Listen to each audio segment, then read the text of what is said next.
आदाब नाजरीन, आप देख रहे हैं गुलिस्तान न्यूज। अभी तक का उर्दू खबरनामा लेकर मैं आपका मेजबान गौहर कुछ आपकी खिदमत में हाजिर। जनूबी कश्मीर के ताल में गुज़श्ता शब नामालूम बंदूक बरदारों ने भाजपा के मकामी लीडर और चेयरमैन म्युनिसिपल कमेटी त्राल को गोलियां मारकर हलाक कर दिया, जबकि हमले में एक हमसाया खातून भी जख्मी हुई है। पुलिस का कहना है कि गुज़श्ता रात 10 बजे के करीब भाजपा लीडर और म्युनिसिपल कमेटी त्राल के चेयरमैन राकेश पंटा एक हमसाया के घर में था कि मिलिटेंटों ने उन पर अंधाधुंध गोलियां चलाई, जिसके नतीजे में वो शदीद जख्मी हुए। जख्मी हालत में अगरचे उन्हें अस्पताल ले जाने की कोशिश की गई, ताहम वो जख्मों की ताब न लाते हुए जिंदगी की जंग हार गया। भाजपा लीडर पर हुए हमले में एक खातून भी जख्मी हुई हैं, जिन्हें अस्पताल भर्ती कराया गया, जहां उनकी हालत खतरे से बाहर करार दी गई है। पुलिस का कहना है कि इसके बावजूद कि वो श्रीनगर में एक होटल में हिफाजती बंदोबस्त में थे और इससे पुलिस के 2 जाती महाफिजीन भी दिए गए थे, वो त्राल में दोनों जाती महाफिजीन के बगैर चले गए थे। भाजपा लीडर राकेश पंटा की हलाकत पर LG मनोज सिन्हा, सजाद गनी लोन, महबूबा मुफ्ती, उमर अब्दुल्ला और दीगर सियासी जमातों के साथ साथ म्युनिसिपल कमेटी त्राल के मुलाजमीन ने भी हमले की मजम्मत की और लवाकिन के साथ ताज़ियत का इजहार किया है।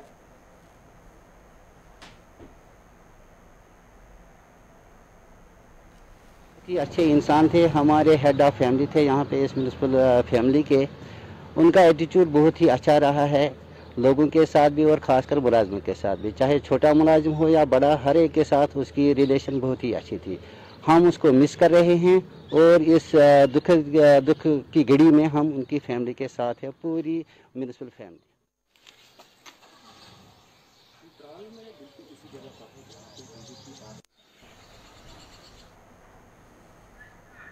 भारतीय जनता पार्टी के लीडर और chairman municipal committee Tral Rakesh Panta की लाश को आज सुबह जम्मू पहुंचाया गया। उनकी लाश जो ही उनके आबाई घर पहुंचाई गई तो वहां सफ़े मातम बिछ गई, जिसके बाद उनकी आखिरी रसूमात अंजाम दी गई।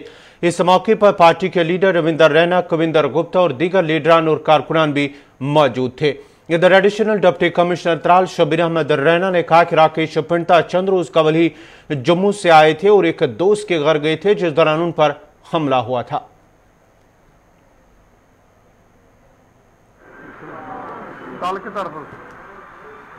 करीबन 8-9 फायर्स को गई थी एंड फिर पोस्टमार्टम के बाद भी यही हुआ कि यही वजह था कि काफ़ी ब्लीड हुआ था।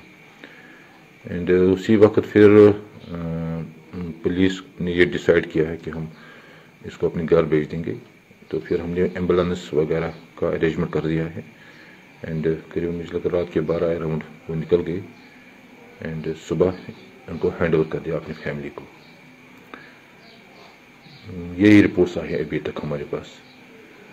तो अभी जो भी रिपोर्ट आना है वो आने वाले टाइम में आ सकता है कि असली क्या वजह है, कैसे हुआ है, कहाँ से आया था ये, तो उसमें थोड़ा टाइम लगना है, तो टाइम आएगा हमारे पास। तो बाकी आप ये जानते होंगे कि ये प्रेसिडेंट था हमारा म्युनिसिपल कमेटी त्राल का, 2018 में इलेक्टेड था। एंड इवन इसकी मिसेस भी हमारी काउंसलर है एंड अभी तक ये अभी प्रेसिडेंट ही है, एज प्रेसिडेंट ही था। एंड कुछ दिनों पहले घर से आए तो जम्मू गए थे एंड कुछ उसकी फादर की डेथ हो गई थी, उस असना में घर गया था एंड 2-3 दिन पहले आया यहाँ पर।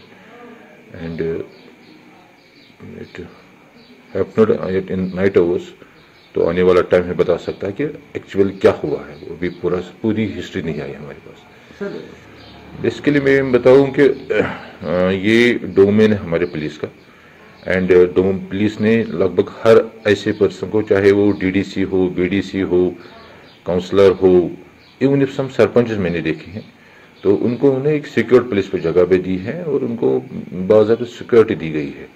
एंड जब भी वो अपना फील्ड प्रोग्राम करते हैं एंड फील्ड प्रोग्राम के साथ साथ ही एक उनके साथ सिक्योरिटी लगी हुई होती है। एंड कभी फंक्शन हो, कभी कुछ मीटिंग हो, तो इनकी सिक्योरिटी साथ रहती है। तो इस मामले में भी मुझे लग रहा है कि और जहां मेरा राकेश जी की बात है, तो इनको शायद मुझे लगता है पुलिस की तरफ से PSO भी है, सिक्योरिटी है, लेकिन एक्चुअली क्या हुआ है तो शायद आने वाले टाइम में ना बता सकते हैं कि सिक्योरिटी कवर कहाँ था, ये कैसे निकल गया था, ये क्यों बैठा था वहां पर। तो अभी मुझे लगता है प्रीमेच्योर होगा अभी इस इशू पे बात। भाजपा लीडर राकेश पंडा की हलाकत के बाद आईजीपी कश्मीर विजय कुमार ने कहा कि किसी भी लीडर को पीएसओस के बगैर कहीं नहीं जाना चाहिए। जमीनी सतह पर जायजा लेने और सिक्योरिटी क्लियरेंस मिलने के बाद ही किसी भी लीडर को दौरे की इजाजत होगी।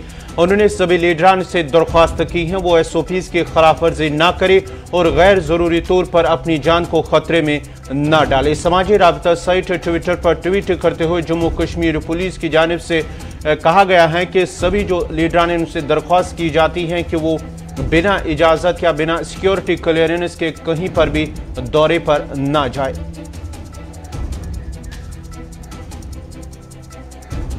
उधर त्राल एसओजी कैंप में एहलकार की राइफल छीनने वाला कैदी फोर्सेस के साथ तसादुम में जाम बाग हुआ है। फायरिंग का सिलसिला अगरचे वक्फे से रात भर जारी रहा था। आज अल सुबह तकरीबन 4 बजे के करीब फोर्सेस ने कार्रवाई करते हुए उन्हें खला कर दिया। वाज़ेह है कि एसओजी कैंप त्राल में एक जेर हिरासत कैदी ने पूछताछ के दौरान एक एसओजी एहलकार से उसकी राइफल छीन कर उस पर फायरिंग की थी, जिसकी वजह से वो शदीद जख्मी हुआ। जबकि कैदी नौजवान ने राइफल समेत एक इमारत के कमरे में पनाह ली थी, जहां उनको सरेंडर पर आमादा करने के लिए अफराद खाना को भी तलब किया गया था। ताहम उन्होंने सरेंडर करने से इनकार किया, जिसके बाद फायरिंग का सिलसिला रात भर जारी रहा और मज़कूरा नौजवान मोहम्मद अमीन मलिक जो कि नागबल त्राल का रहने वाला था, गोलियों के तबादले में हलाक हुआ।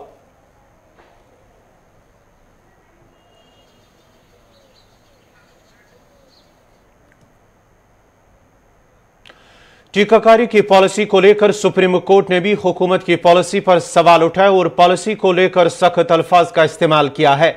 मरकजी हुकूमत की टीकाकारी पॉलिसी की नुक्ताचीनी करते हुए सुप्रीम कोर्ट ने कहा कि 18 से 44 साल की उम्र के अफराद को मुफ्त टीका फराम न करने का फैसला मनमानी और गैर माकूल लगता है। जस्टिस डीवाई चंद्रचूड़ की जेर सदारत बेंच ने अपने हालिया तबसरे में कहा कि 45 साल से जायद उम्र के लोगों को मुफ्त टीके लगाने और इससे कम उम्र के लोगों को रकम अदायगी के एवज वैक्सीन देने का निजाम बनाने की मरकज की पॉलिसी मनमानी और गैर माकूल नजर आती है। बेंच ने दी आबादी के लिए टीके की किल्लत के तनाजुर में मुतअद्दिद दीगर खामियों की निशानदेही करते हुए मरकज को हिदायत दी है कि वो अपनी टीकाकारी पॉलिसी पर नजरसानी करे और 31 दिसंबर 2021 तक वैक्सीन की मुमकिन दस्तयाबी का खाका पेश करे। इस मामले की अगली समाअत अब 30 जून को होगी। डिवीजन बेंच में जस्टिस नागेश्वर राव और जस्टिस एस रविंदर भट्ट भी शामिल थे।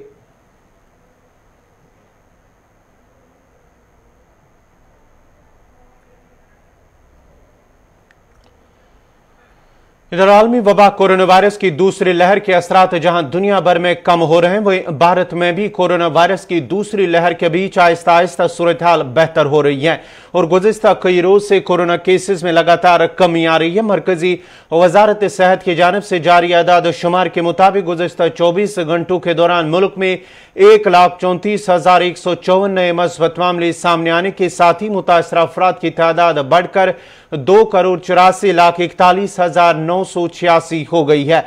इस दौरान 2,11,499 मरीजों को मुल्क के मुख्तलिफ अस्पतालों से रुखसत भी किया गया और मुल्क में अब तक 2,63,90,584 अफराद कोरोना से शिफायाब भी हो चुके हैं और मुल्क में एक्टिव केसेस की तादाद भी लगातार कम हो रही है, जिस दौरान मुल्क में फाल केसों की तादाद 17,13,413 पहुंच गई है। गुज़िश्ता 24 घंटों के दौरान मुल्क में मजीद 2,887 मुतासरीन की मौत हुई है, जिसके साथ ही मालकून की मजमूई तादाद 3,37,989 पहुंच गई है।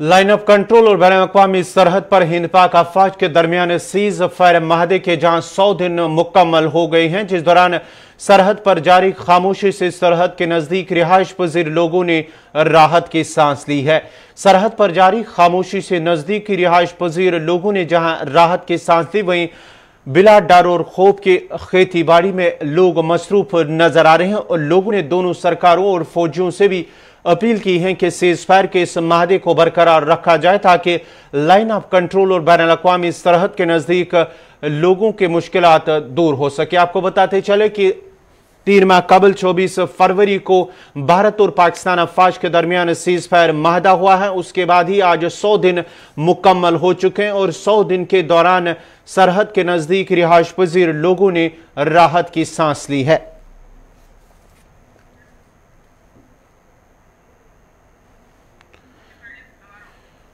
सरहद पर जहां इससे कबल पाक भारत अफवाज के दरमियान आए रोज सीज फायर माहदे की खिलाफ वर्जियां होती थी, जिस दौरान सरहद के नजदीक रिहाइश पजीर लोगों को मुश्किलात का सामना करना पड़ता था, जबकि जानी और माली नुकसान से भी दो चार होना पड़ रहा। वही 100 दिन मुकम्मल होने के बाद सरहद खामोश, दोनों तरफ से बंदूकें खामोश रहने के बाद ही दोनों तरफ से सरहद के नजदीक रिहाइश पजीर लोगों ने एक बार फिर राहत की सांस ली और सरकारों, दोनों ममालिक के सरकारों से अपील की है कि इस माहदे को बरकरार रखा जाए ताकि वो अमन और चैन के साथ रह सके।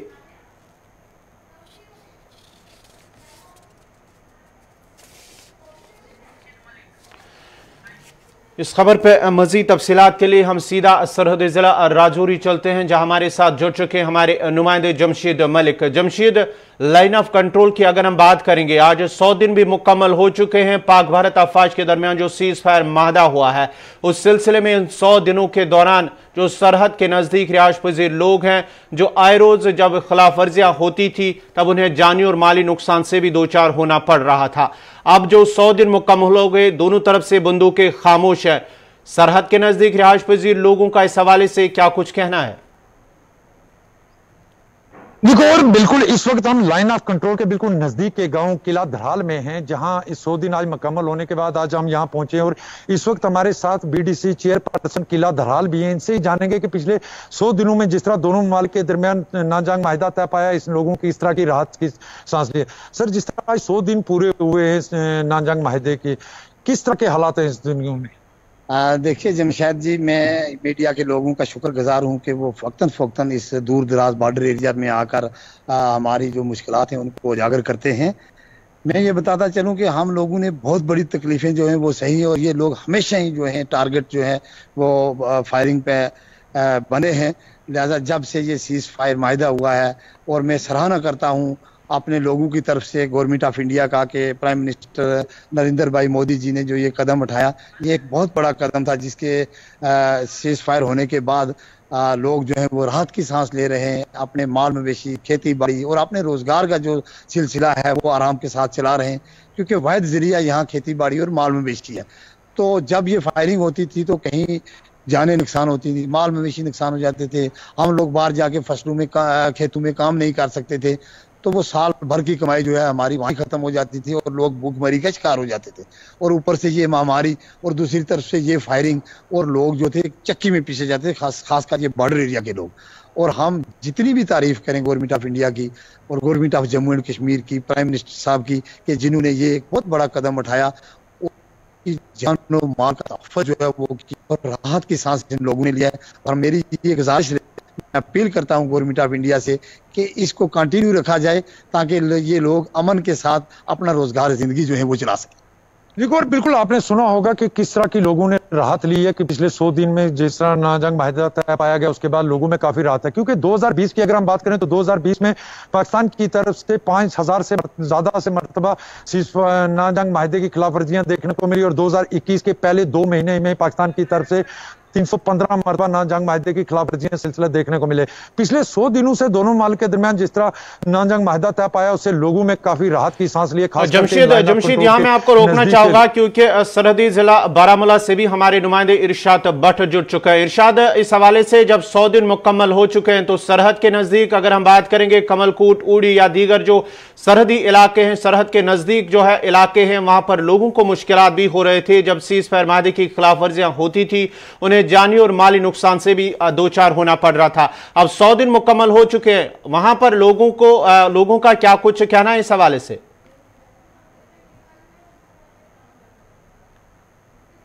बात करें या कुपवाड़ा टंगदार की बात करें, क्योंकि 24 फरवरी से पहले यहाँ पे जो सीजफायर वायलेशन होता था उसकी वजह से लोगों के जो मुश्किलात थे वो काफी बढ़ चुके थे, क्योंकि जो जाने भी चली जाती थी या माल मवेशी की बात करें या मकानों की बात करें, काफी नुकसान होता था। क्योंकि 24 फरवरी के बाद जो यहाँ पे दोनों मुल्कों के बीच में जो एग्रीमेंट किया गया उसकी वजह से यहाँ पे मुकामी लोग जो है काफी खुश हुए। और इसके साथ साथ आज यहाँ पे सरहदी इलाकों की बात करें, चाहे मोडी की बात करें या टंगदार कुपवाड़ा की बात करें, यहाँ पे general of army staff general Manoj Mukund के साथ साथ सुप्रीम कोर्ट के जो लेफ्टिनेंट जनरल है DP पांडे, उन्होंने आज शुमाली कश्मीर का दौरा किया। सबसे पहले इन्होंने लोगों के साथ बात की और वहाँ पे हाल चाल पूछा। और अगर तो देखा जाए सरहदी इलाकों के लोग जो है बड़े खुश दिखाई दे रहे हैं, क्योंकि ये यही चाहते हैं कि ये जो सरहदों पे जो सीजफायर वायलेशन होता करता था ये बंद रहे। क्योंकि अगर तो देखा जाए आज की डेट की बात करें, आज यहाँ पे जो जमीनों पे लोग जाते हैं वो बड़े खुश दिखाई दे रहे हैं। और इसके साथ साथ देखा जाए यहाँ पे मुकामी लोगों के साथ हमारी बात हुई तो उनका यही कहना है कि जो यहाँ पे दोनों तरफ से जो यहाँ पे जो ट्रेड चलता था, हालांकि वो आजकल बंद है, क्योंकि उसको भी जल्द से जल्द खोलें ताकि यहाँ के रिहायश पजीर लोगों को जो है मुश्किलातों का सामना न करना पड़े और इनको जो है फायदा मिले। जी चलिए, बहुत बहुत शुक्रिया इरशाद भट्ट आपका। ये थे शुमाली कश्मीर के बारामूला से सरहद के नजदीक, जहां पर आज 100 दिन मुकम्मल हुए। सरहदी इलाके का उन्होंने दौरा किया और वहां पर लोगों से बात की है। 100 दिन के मुकम्मल होने के बाद जब खामोशी दोनों तरफ से है, बंदूकें दोनों तरफ से फौजियों की खामोश हैं, तो इस सिलसिले में लोगों ने इस फैसले का भी खैर मकदम करते हुए कहा कि इन 100 दिनों के दौरान वो अमन और चैन के साथ रहें। और दोनों सरकारों से उन्होंने अपील की है एक बार फिर कि वो सीज फायर माहदे को बरकरार रखे ताकि जो वहां पर लोग जो है वो चैन के साथ रह सके। उनका कहना है कि इससे पहले जब सीज फायर माहदे की खिलाफ वर्जियां होती थी तब वहां सरहद के नजदीक जो रिहायश पजीर लोग हैं उन्हें जानी और माली नुकसान से भी दो चार होना पड़ रहा था। अब जरा किश्तवाड़ का रुख करते हैं। जिला किश्तवाड़ के मारवा और वड़वन के लोगों ने इंतजामिया के खिलाफ नाराजगी का इजहार करते हुए कहा कि इंतजामिया जिला हेडक्वार्टर के साथ मिलाने वाले किश्तवाड़ सिंथन रोड को आमद रफ्त के लिए इजाजत नहीं दे रही है, जिसकी वजह से दोनों इलाके के लोग मुश्किलात के शिकार हो रहे हैं। मारवा के DDC मेंबर का कहना है कि बार बार इंतजामिया की नोटिस में लाने के बावजूद भी अवाम को राहत नहीं पहुंचाई जा रही है। उन्होंने कहा कि अगर रोड को बहाल नहीं किया गया तो वो एहतजाज करने पर मजबूर होंगे। ये बात है कि मड़वा वड़वन के जो इलाके दो हैं ये बहुत बड़े इलाके हैं। यहाँ पर ट्रांसपोर्ट की फैसिलिटीज सिर्फ और सिर्फ 6 महीना रहती है। उसके बाद जो ही बर्फबारी जम्मू कश्मीर में शुरू होती है तो इन दो पहाड़ियों पे सिंथर और मरगन के पहाड़ियों पे भी बर्फबारी होती है और हमारा इलाका पूरा डिस्ट्रिक्ट हेडक्वार्टर और रियासत से ही मुनक़ता होता है। लेकिन बदकिस्मती की बात यह है कि इस बार रोड क्लियरेंस का काम बहुत पहले हो चुका है, लेकिन ग्रीन सिग्नल नहीं दिया गया अभी तक, इसको खोला नहीं गया पब्लिक मूवमेंट के लिए।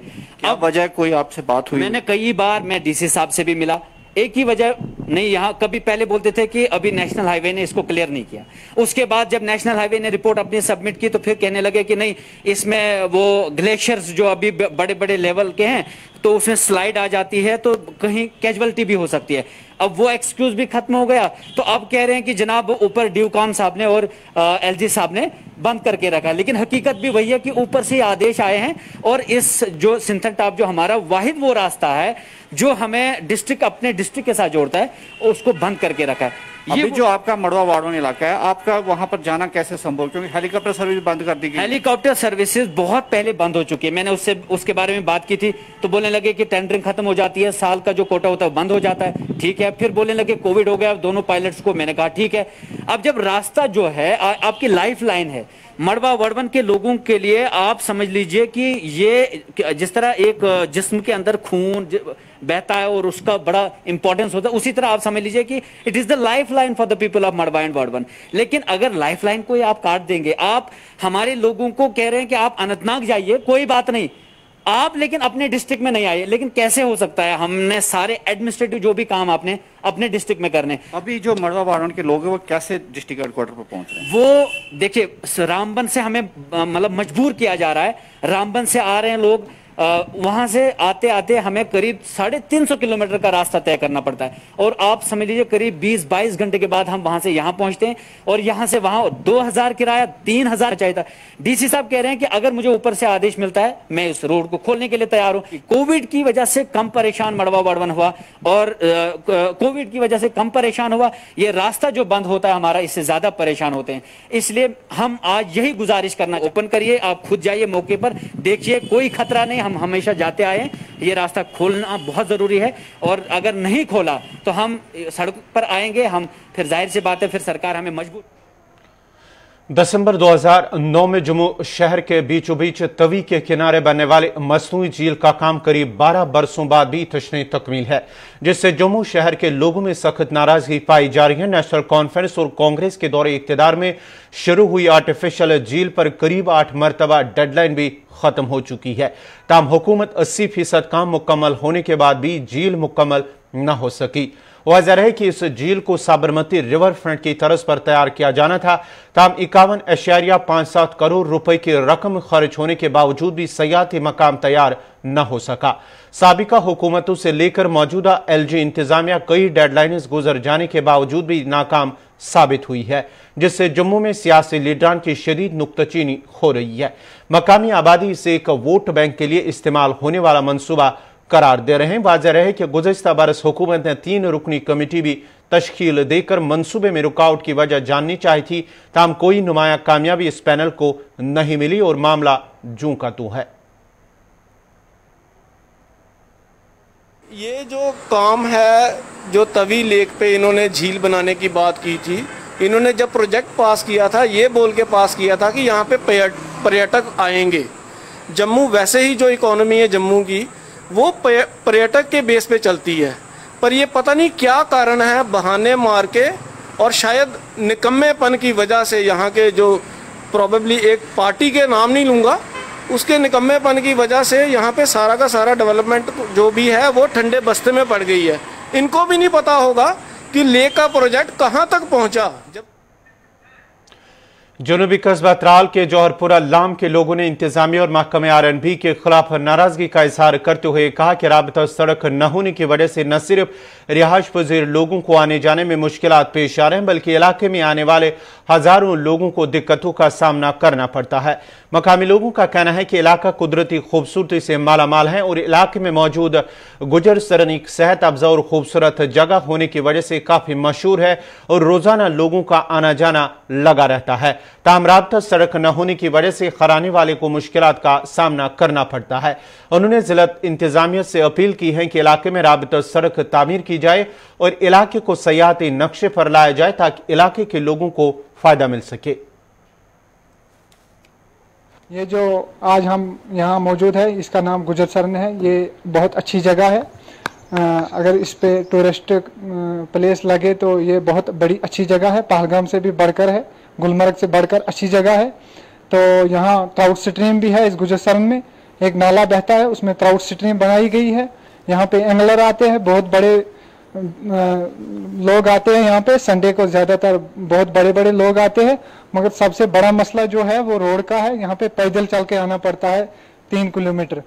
हमारे यहाँ गुजर सरन बहुत ही बड़ी टूरिस्ट प्लेस है, जहाँ पर लोग आते जाते रहते हैं। संडे को बड़े बड़े यहाँ पर आते हैं घूमने के लिए, क्योंकि ये बहुत ही खूबसूरत जगह मानी जाती है हमारे गांव में। लेकिन यही बहुत मतलब कि इसी के साथ ही अभी तक का उर्दू खबरनामा इख्ताम पजीर हुआ चाहता है। अपने मेजबान गौहर कुछ को इजाजत दीजिए। अल्लाह हाफिज।